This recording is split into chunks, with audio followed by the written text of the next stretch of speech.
नमस्कार दोस्तों, मैं राजेश दाद्रवाड़ नरेंद्र कोचिंग के यूट्यूब चैनल पर आपका स्वागत करते हैं।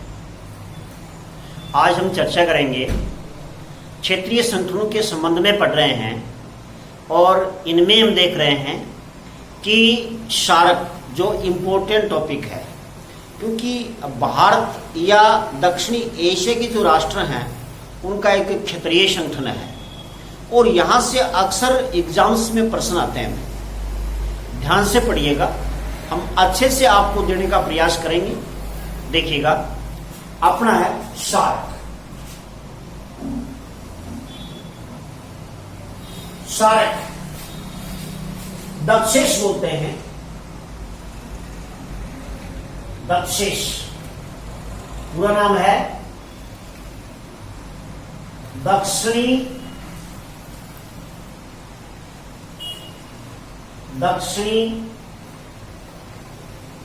एशियाई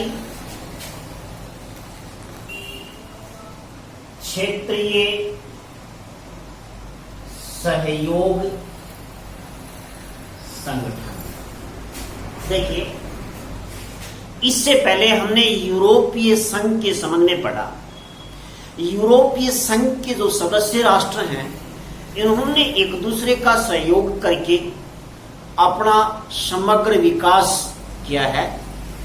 इसी रूप में दक्षिणी एशिया के राष्ट्रों ने भी अपने आपस में एक दूसरे का सहयोग करके विकास करने के लिए एक संगठन बनाया, लेकिन यह संगठन एक कमजोर सिद्ध हुआ है। कमजोर सिद्ध का कारण रहा है, जैसे दक्षिणी एशिया के राष्ट्र में विभिन्न प्रकार की शासन व्यवस्था, आतंकवाद, एक दूसरे के प्रति प्रतिद्वंदिता है। इस वजह से यह संगठन ज्यादा सफलता प्राप्त नहीं कर पाया है। लेकिन इसके अध्ययन के संबंध में पढ़े हम कि किस प्रकार से यह संगठन बना, कैसे कैसे कार्य कर रहा है और किस प्रकार से आज इसकी सिचुएशन है। हम देखते हैं कि 2016 के पश्चात इसका कोई सम्मेलन नहीं हुआ। सम्मेलन तब नहीं होता है जब आपसी जो प्रतिद्वंदिता है और प्रतिद्वंदिता में यदि कोई ज्यादा दिक्कत आती है, जैसे 2016 में भारत के उड़ी सेक्टर पर जो हमला हुआ था आतंकवादी, और 2016 में सम्मेलन होना था पाकिस्तान के इस्लामाबाद में। पाकिस्तान के इस्लामाबाद में सम्मेलन स्थापित होना था। इसके रूप में हम देखें शारक के रूप में, सबसे पहले शारक के रूप में देखिएगा कि दक्षिणी एशिया क्षेत्रीय सहयोग संगठन के रूप में हम चर्चा कर रहे हैं। इसमें क्या देखा गया कि 7-8 दिसंबर 1985 को इस संगठन की स्थापना की गई। इस संगठन की स्थापना के पीछे का कोई इतिहास रहा है। जैसे इसके लिए क्या किया गया, सर्वप्रथम इस संगठन का विचार, ये विचार किसने दिया, ध्यान दीजिएगा। विचार एक बांग्लादेश के संस्थापक रहे हैं उल रहमान। ध्यान दीजिएगा, एक जिया उल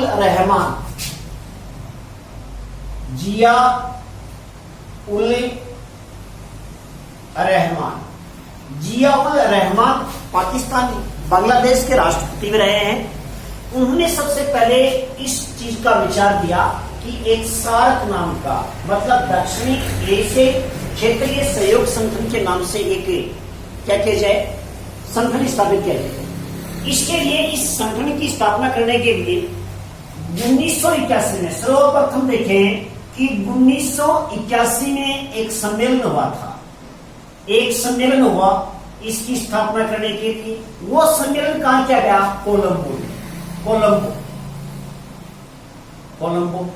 कोलंबो श्रीलंका की राजधानी। श्रीलंका, ध्यान रखिएगा, वर्तमान में श्रीलंका की राजधानी जयवर्धनेपुरम कोठी है, लेकिन उस समय श्रीलंका की राजधानी थी कोलंबो। और वहां पर एक सम्मेलन बुलाया गया किसकी स्थापना करने के लिए, शारक की स्थापना करने के लिए। ठीक है। उसके बाद में एक अगला और सम्मेलन हुआ इसका 1983 में नई दिल्ली में। 1983 में नई दिल्ली में दूसरा सम्मेलन हुआ। इसकी स्थापना करने के लिए यहां पर स्थापना की रूपरेखाएं तैयार की गई। ध्यान दीजिएगा। अब अंतिम रूप में इसकी तीसरी बैठक हुई थी 1985 में। 1985 में जो बैठक हुई है वो ढाका में। ढाका बांग्लादेश की राजधानी है। बांग्लादेश की राजधानी है ढाका, और यहां पर इसका बैठक की गई और इस बैठक ने ही इसकी स्थापना की गई। स्थापना मानी जाती है 7-8 दिसंबर 1985। इसका अंतिम रूप से क्या कर दिया गया, लागू कर दिया गया। ध्यान रखिएगा कि ढाका में इसका गठन किया गया था। इससे पूर्व इसकी एक बैठक 1983 में नई दिल्ली में स्थापित की गई। इससे पहले 1981 में एक सम्मेलन हुआ कोलंबो में। यहां से इसके प्रस्ताव को तैयार किया गया और 1985 में इस प्रस्ताव को अंतिम रूप प्रदान कर दिया गया और अंतिम रूप बांग्लादेश की राजधानी ढाका में प्रदान किया गया। ध्यान दीजिएगा। 1985 में जब इसकी स्थापना हुई तो इसके सदस्य देश देखिएगा, सदस्य देशों की संख्या 7 थी और वर्तमान में इसके सदस्य देशों की संख्या है 8। 7 सदस्य देश कौन कौन से, ध्यान दीजिएगा। सातों के अच्छे से नाम याद रखना बहुत जरूरी है, क्योंकि प्रश्न यूं पूछाता है निम्न में से कौन सा सदस्य सार्क का सदस्य नहीं है। यहां से प्रश्न आता है। देखिएगा यहां पर हम देखें 6 वो राष्ट्र हैं जो भारतीय उपमहाद्वीप के हैं और एक राष्ट्र ऐसा है जो उपमहाद्वीप से अलग है, उसका नाम है मालदीव। तो एक कौन सा है, मालदीव है। दूसरा कौन सा है, भारत। याद रखने का भी अच्छा तरीका है कि भारत और भारत से विभाजित हुए राष्ट्र, जैसे तीसरा है पाकिस्तान और इसका चौथा है बांग्लादेश। हमने देखा कि भारत, पाकिस्तान और बांग्लादेश तीनों एक ही देश के तो हिस्से हैं। इसके अलावा भारत का पड़ोसी देश है कौन सा, नेपाल, और एक पड़ोसी देश है भूटान। एक नीचे जो इस तरह जलभाग से सीमा रखती है वो है श्रीलंका। इस रूप में हमने पढ़ा कि मालदीव जो भारतीय उपमहाद्वीप से अलग एकमात्र राष्ट्र है, ये मालदीव है। और इसके अलावा 3 राष्ट्र जो भारत से अलग हुए हैं और 2 नेपाल, भूटान इसके पड़ोसी देश हैं और एक श्रीलंका इसका क्या है, पड़ोसी देश है। ये 1985 में इसके संगठन के संस्थापक राष्ट्रों के रूप में जाने जाते हैं। देखिएगा इसके अलावा वर्तमान में पूछिए आपको कहे कि वर्तमान में इसके 8 सदस्य राष्ट्र हैं और 8वां है अफगानिस्तान। दोस्तों ध्यान दीजिएगा, प्रश्न पूछा जाता है कि अफगानिस्तान सार्क का सदस्य कब बना। ये 2007 में एक बैठक हुई थी, सम्मेलन हुआ था जिसको 14वां सम्मेलन था। बहुत अच्छी प्रश्न है। 14वां सम्मेलन जिसका आयोजन किया गया था कहां, भारत की राजधानी दिल्ली में आयोजन किया गया। ध्यान रखिएगा दिल्ली में 14वां शिखर सम्मेलन हुआ था। उस शिखर सम्मेलन में अफगानिस्तान को 8वें राष्ट्र के रूप में सदस्यता प्रदान की। अब हम देख रहे हैं कि इसके वर्तमान में 8 सदस्य राष्ट्र हैं और प्रारंभ में जो संस्थापक राष्ट्रों की संख्या है वो कितनी है, इसकी 7 थी। 8वां राष्ट्र जो अफगानिस्तान है वो 2007 में 14वां जो सम्मेलन हुआ था और वो कहां, दिल्ली में आयोजित किया गया था। इसी शिखर सम्मेलन में इसको क्या किया गया, सदस्यता प्रदान की गई थी। तो वर्तमान में इसके कितने हैं, 8 सदस्य राष्ट्रों के रूप में कार्यरत है। इसकी और आगे चर्चा हम करें कि ये उपमहाद्वीप के देश हैं। उन देशों ने जिस प्रकार से सार्क का गठन किया गया है, उसे सार्क के गठन करने के लिए देखिएगा 7 सदस्य, 7+1, वर्तमान में तो इसके 8 सदस्य राष्ट्र हैं। अब देखिएगा सदस्य राष्ट्रों के अलावा पर्यवेक्षक राष्ट्र हैं। ध्यान दीजिएगा, सदस्य राष्ट्र हर आदमी बताता है, याद भी रखते हैं, लेकिन ध्यान ये रहना आवश्यक है, निम्न में से कौन सा देश इसका पर्यवेक्षक राष्ट्र नहीं ऐसा रखा, क्योंकि भारत भी विभिन्न क्षेत्रीय संगठनों का पर्यवेक्षक राष्ट्र है। इसी रूप में सार्क के भी अनेक राष्ट्र क्या है, पर्यवेक्षक राष्ट्र के रूप में कार्य कर रहे हैं। ध्यान दीजिएगा, अब हम चर्चा करेंगे इसके पर्यवेक्षक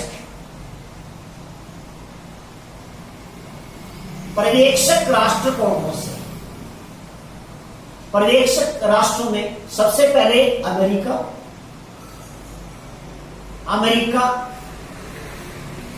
दूसरा है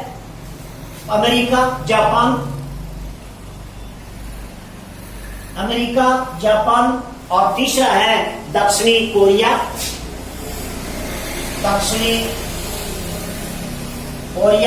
दक्षिणी कोरिया के अलावा इसके राष्ट्रों के रूप में है एक यूरोपीय संघ, चौथा के रूप में माने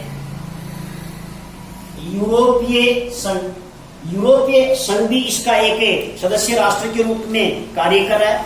अब इसके अलावा है पांचवा है ऑस्ट्रेलिया। इसके अलावा भारत का पड़ोसी देश चीन भी इसका पर्यवेक्षक राष्ट्र के रूप में कार्यरत है। चीन के बाद में मॉरिशस,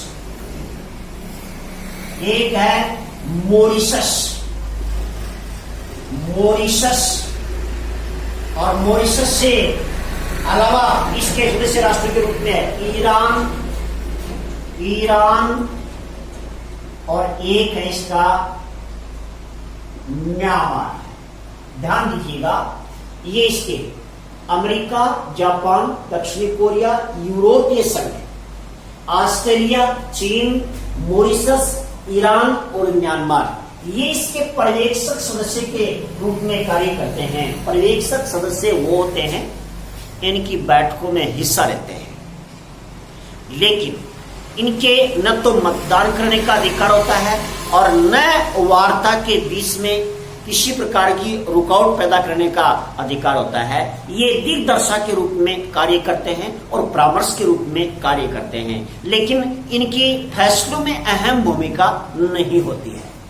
तो इस रूप में हमने देखा कि ये 8 राष्ट्र तो इसके क्या हैं, सदस्य राष्ट्र हैं।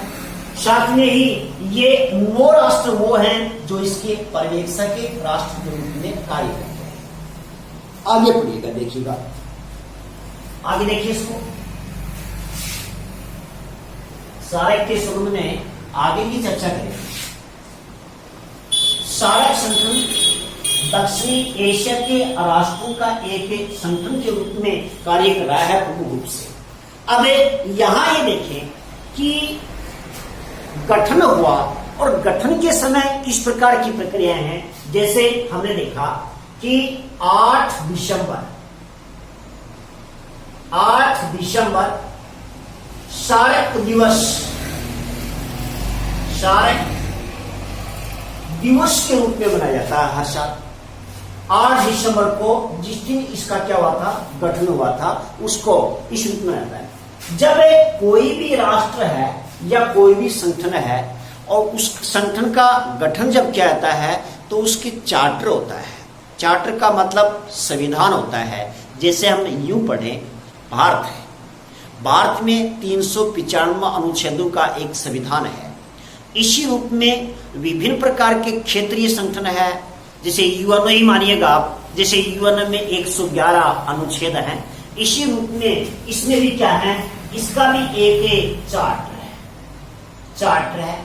इस चार्टर में जो अनुच्छेद है इसको धारा भी कह सकते हैं। अनुच्छेद कितने हैं, 10 अनुच्छेद है। बहुत इंपोर्टेंट प्रश्न है कि जो सार्क है, सार्क की चार्टर में अनुच्छेदों की संख्या कितनी है, 10 है। 10 अनुच्छेदों में विभिन्न रूप से किया गया है। अब इसकी राजधानी के रूप में चर्चा करें, मुख्यालय कहाँ है, इसका मुख्यालय कहाँ है, नेपाल की राजधानी काठमांडू में, काठमांडू नेपाल में। ध्यान रखिएगा, देखिएगा इसका पहला सम्मेलन हमने देखा, प्रथम सम्मेलन। याद रखना है कि सार्क का पहला सम्मेलन कहां हुआ था? ढाका। पहला सम्मेलन। इसमें जो दूसरे सम्मेलन की हम चर्चा करें, दूसरा सम्मेलन कहां हुआ था? देखिए ये 1985 में किया गया था, जहां पर इसका गठन किया गया। 1986 में इसका बेंगलुरु कहां है? भारत में है। भारत में कर्नाटक की राजधानी है। यहां 1986 में इसका दूसरा सम्मेलन का आयोजन किया गया। ध्यान रखिएगा, दूसरे सम्मेलन के आयोजन में निर्धारित किया गया कि इसका मुख्यालय कहां किया जाएगा? काठमांडू किया जाएगा। अब जो तीसरा इसका सम्मेलन हुआ था, तीसरा सम्मेलन कहां हुआ था? काठमांडू में, काठमांडू में, नेपाल में। तीसरा सम्मेलन कब? 1987 में इसका तीसरा सम्मेलन का आयोजन किया गया था। ध्यान रखिएगा कि मुख्यालय जो काठमांडू बनाया गया था, ये 1987 में बनाया गया था। ध्यान दीजिएगा, क्योंकि इसका जो तीसरा सम्मेलन नेपाल की राजधानी काठमांडू में किया गया, तो उसी समय इसका मुख्यालय बनाया गया था। उससे पहले मुख्यालय नहीं था। ढाका में इसका गठन हुआ था, ढाका में इसका गठन हुआ था। पहली बैठक हुई थी और दूसरी बैठक बेंगलुरु भारत में की गई थी। तीसरी बैठक नेपाल की राजधानी काठमांडू में की गई थी। लेकिन 1986 में निर्धारित कर दिया गया कि इसका मुख्यालय नेपाल की राजधानी काठमांडू में स्थापित किया जाएगा।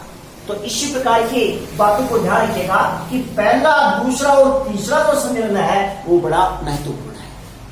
अगली हम चर्चा करें कि वर्तमान में अब तक के जो 19 इसके क्या हो चुके हैं?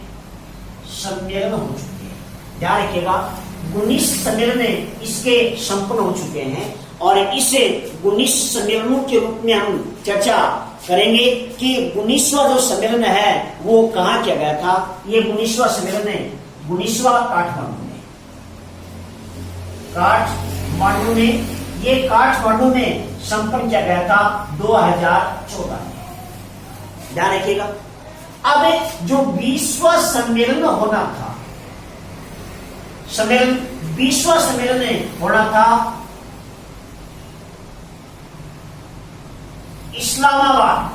इस्लामाबाद में, पाकिस्तान में आयोजन किया जाना था। लेकिन ध्यान रखिएगा, ये होना था 2016 में। लेकिन भारत के उड़ी सेक्टर पर जब हमला किया गया, तब सबसे पहले श्रीलंका ने, भारत का एक निकट पड़ोसी शुभचिंतक है, उसने ये घोषणा कर दी कि हम इस शिखर सम्मेलन में भाग नहीं लेंगे। साथ में ही भारत ने भी इनकार कर दिया और नेपाल और भूटान ने भी इनकार कर दिया। नाम उसने जो यहां दिया गया है, सभी राष्ट्रों ने इनकार के पश्चात वो सम्मेलन का आयोजन नहीं किया गया है और अब तक इसका सम्मेलन यानी कि 20वां सम्मेलन का आयोजन नहीं किया गया है। तो इस रूप में ये पढ़े कि प्रथम 3 सम्मेलन तो इनका यह आयोजन किया गया और 19वां सम्मेलन का आयोजन नेपाल की राजधानी काठमांडू 2014 में किया गया। 20वां सम्मेलन जो इस्लामाबाद में होना था 2016 में, वो उड़ी सेक्टर पर हमले, आतंकवादी जो हमला हुआ उसकी वजह से वो हो नहीं पाया और अब उसके पश्चात सम्मेलन हुआ ही नहीं है, क्योंकि दोबारा पुलवामा हमला हुआ है और उसके बाद में कोरोना नामक महामारी फैलने के कारण और भारत पाक के बीच में मनमुटाव होने की वजह से इस सम्मेलन का आयोजन नहीं किया गया है। दोस्तों, हम ये देख रहे हैं कि चार्टर में निर्धारित किया गया था कि इस सार्क का सम्मेलन प्रतिवर्ष होना चाहिए, लेकिन इसकी नियमितता नहीं रही। कभी 2 साल से सम्मेलन, कभी 3 साल से सम्मेलन और कभी प्रतिवर्ष। जैसे अपने पढ़ा है 85 में हुआ, 86 में हुआ, 87 में हुआ, लेकिन आगे का जो क्रम है वो नियमित नहीं हो पाया। नियमित नहीं होने का कारण क्या है? एक तो द्विपक्षीय संघर्ष है, जैसे भारत पाक का विवाद चल रहा है, दोनों राष्ट्रों के बीच में विवाद है। इसी रूप में हम कभी नेपाल को लेकर के भी भारत के साथ विवाद चलता है। दूसरी बात यह है कि इस संगठन में भारत एक बड़े भाई की भूमिका निभा रहा है और बड़े भाई की भूमिका निभाने को सभी जो राष्ट्र है वो प्रतिद्वंदिता की दृष्टि से देखते हैं कि ये बड़े भाई को वो स्वीकार नहीं कर रहे हैं, ये प्रतिद्वंदिता है। तीसरी बात, यहाँ आतंकवाद की जो गतिविधियां हैं इस वजह से सम्मेलन नियमित रूप से नहीं हो पा रहे हैं। तो ऐसी बहुत से ऐसी विभिन्न घटनाएं हैं। उसी रूप में शासन व्यवस्था देखिए, पाकिस्तान में देखें अध्यक्षात्मक शासन व्यवस्था है, भारत में देखें संसदीय शासन व्यवस्था है। तो कहने का मतलब होता है कि समान शासन व्यवस्था भी नहीं है। यहाँ पर शासन व्यवस्था के विभिन्न रूप होने की वजह से ही एक रूपकता नहीं बढ़ पा रही है और इससे इन क्षेत्रीय विकास में एक रुकावट पैदा होती है। देखिएगा, अपने ही पड़ोस में एशिया महाद्वीप में एक दूसरा संगठन है आसियान।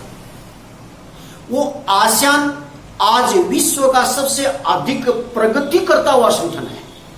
सबसे अधिक इस संगठन की वजह से राष्ट्र ने अपना सामूहिक विकास किया है, लेकिन सार्क जो संगठन है वो सफल नहीं हो रहा है। इसकी वजह यही रही है किसी न किसी बात को लेकर के राष्ट्र आपस में उलझे रहते हैं।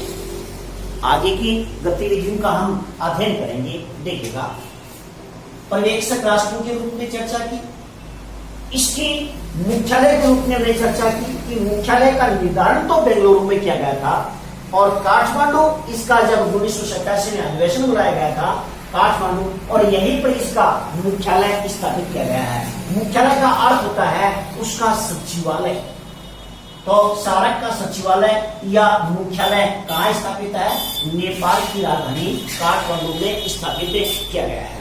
अब इसके बाद में इसकी चर्चा के रूप में पढ़ेंगे। ये जो संगठन बनाया गया है, इस संगठन के उद्देश्य क्या है? उद्देश्य क्या है? ध्यान दीजिएगा, बहुत अच्छा प्रश्न है।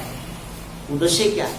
साफ है उद्देश्य, सामूहिक रूप से क्षेत्र का विकास करना, सामूहिक रूप से क्षेत्र की रक्षा करना, सामूहिक रूप से एक दूसरे राष्ट्र की संकट में मदद करना उद्देश्य रहे।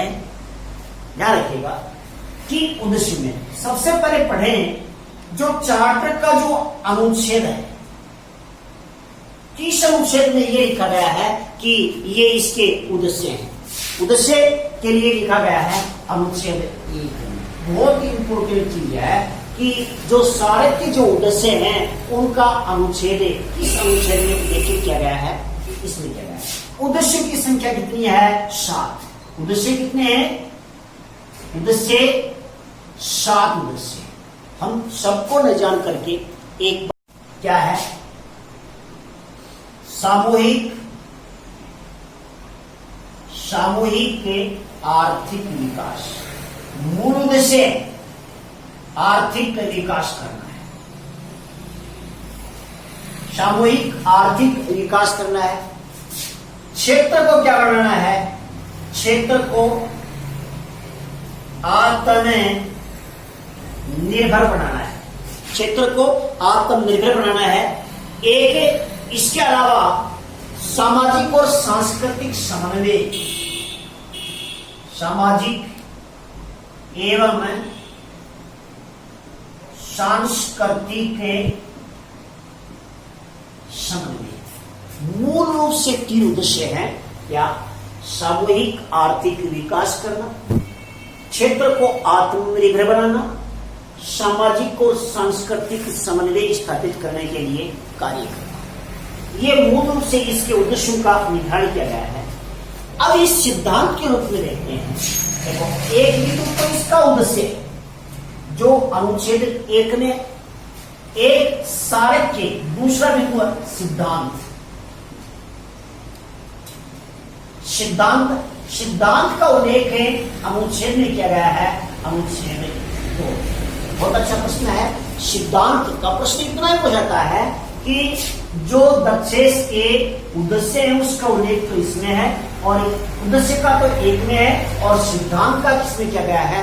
2 में इसका उल्लेख किया गया है। आगे की चर्चा करें के सिद्धांतों के रूप में इसका उल्लेख प्रदान किया गया है। अब हम चर्चा इस रूप में करें कि इसका ढांचा किस प्रकार का बना हुआ है, कौन कौन से संस्थान है जो इसमें कार्य कर रहे हैं, उन संस्थानों के बारे में एक विचार करें, संरचना कैसी बनी हुई है। तो हम प्रश्न करेंगे इसका संरचनात्मक ढांचा क्या है। संरचनात्मक ढांचे के रूप में पढ़ेंगे, देखिएगा संरचनात्मक ढांचे के रूप में देखिए, नात्मक ढांचा क्या है इसका। संरचनात्मक ढांचे के रूप में हम पढ़ेंगे कि इसकी संरचना में किस प्रकार के कौन कौन से क्षेत्र कार्य कर रहे हैं। उन कार्य के रूप में हम सबसे पहले देखेंगे इसका एक शिखर सम्मेलन है। सबसे पहले है शिखर सम्मेलन। ध्यान दीजिएगा कि राष्ट्रों का एक शिखर सम्मेलन होता है। शिखर सम्मेलन का उल्लेख है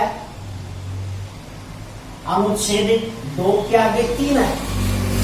3 में है शिखर सम्मेलन राष्ट्रों के क्रमवार होता है। जो सदस्य राष्ट्र हैं उसके क्रम से एक के बाद में दूसरे में शिखर सम्मेलनों का आयोजन किया जाता है। शिखर सम्मेलन में सदस्य कौन होते हैं? सदस्यों के रूप में है, सदस्यों के रूप में है सदस्य देश। सदस्य देशों के या तो होते हैं शासनाध्यक्ष और या होते हैं राष्ट्राध्यक्ष। बहुत अच्छा प्रश्न है, दोनों में से कोई शामिल हो सकता है। देखिएगा शासना अध्यक्ष कौन होता है और राष्ट्राध्यक्ष कौन होता है। शासनाध्यक्ष तो वो होता है जो राष्ट्र की शासन का प्रमुख होता है। देखो राष्ट्राध्यक्ष शासनाध्यक्ष में फर्क होता है। एक तो देश के शासन संचालन की बागडोर जिसके हाथ में हो, एक राष्ट्र का औपचारिक अध्यक्ष। ये व्यवस्था शासनाध्यक्ष जो मुखिया होता है, ये व्यवस्था पाई जाती है संसदीय शासन में। संसदीय शासन में राष्ट्राध्यक्ष तो नाममात्र होता है और वास्तविक प्रधान होता है शासनाध्यक्ष। और जिन देशों में अध्यक्षात्मक शासन व्यवस्था होती है, अध्यक्षात्मक होती है, वहां पर राष्ट्राध्यक्ष ही शासनाध्यक्ष होता है।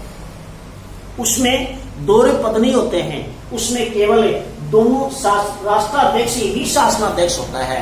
लेकिन भारत में हम समझें तो राष्ट्राध्यक्ष है, राष्ट्राध्यक्ष तो नाममात्र का है, शासनाध्यक्ष अर्थात इसको प्रधानमंत्री करते हैं और वो शासनाध्यक्ष के रूप में क्या करता है, कार्य करता है। तो ये इसमें क्या रहते हैं, हिस्सा रहते हैं। इसकी बैठक है वर्ष में एक बार। ध्यान दीजिएगा, आप ये कहोगे कि सर एक बैठक 2014 में हुई, दूसरी का प्रावधान 2016 में था, वो नहीं हो पाई। हम ये कह रहे हैं कि चार्टर में जो लिखा गया है उसमें एक वर्ष से एक बार बैठक होनी आवश्यक है, लेकिन नियमित रूप से आपसी विवाद की वजह से बैठकों का नियमित रूप से क्रम नहीं चल पा रहा है, इसलिए इसकी बैठकें नियमित रूप से नहीं हो पाती है। तो शिखर सम्मेलन अनुच्छेद 3 में है, सदस्य होते हैं इसके जो भी सदस्य देश हैं, जैसे वर्तमान में कितने हैं, 8। 8 के या तो कोई शासनाध्यक्ष भाग लेता है इसमें, और या क्या रहता है, राष्ट्राध्यक्ष क्या रहता है, भाग लेता है। तो इस रूप में एक तो पहला यदि बिंदु पढ़े संरचनात्मक ढांचे में, तो एक तो शिखर सम्मेलन है। दूसरी ओर चर्चा करें दूसरे अंग के रूप में, एक होती है मंत्री परिषद, एक होती है मंत्री परिषद। ध्यान दीजिएगा, मंत्री परिषद इसका अनुच्छेद है, इससे आगे 4। ये 3 में है और मंत्री परिषद कितने में है, 4 में। 4 में मंत्री परिषद दी हुई है। इस मंत्री परिषद में हर देश के विदेश मंत्री भाग लेते हैं। विदेश मंत्री परिषद की बैठकों में भाग लेते हैं। इसकी जो बैठक है वो बैठक प्रति 6 माह से, प्रति 6 महीने से, अर्थात वर्ष में 2 बार इसकी बैठकों का आयोजन किया जाता है, जिसमें विदेश मंत्री हिस्सा लेते हैं। इन बैठकों में विदेश मंत्री जो हिस्सा लेते हैं, सामान्य हितों पर चर्चा होती है। यहां इसकी सामान्य हितों पर चर्चा की जाती है। राष्ट्रों के आपसी सामान्य हित हैं, उसके संबंध में इन पर चर्चा की जाती है। तो एक तो क्या हुआ, शिखर सम्मेलन, और दूसरा क्या हुआ, मंत्री परिषद हुआ।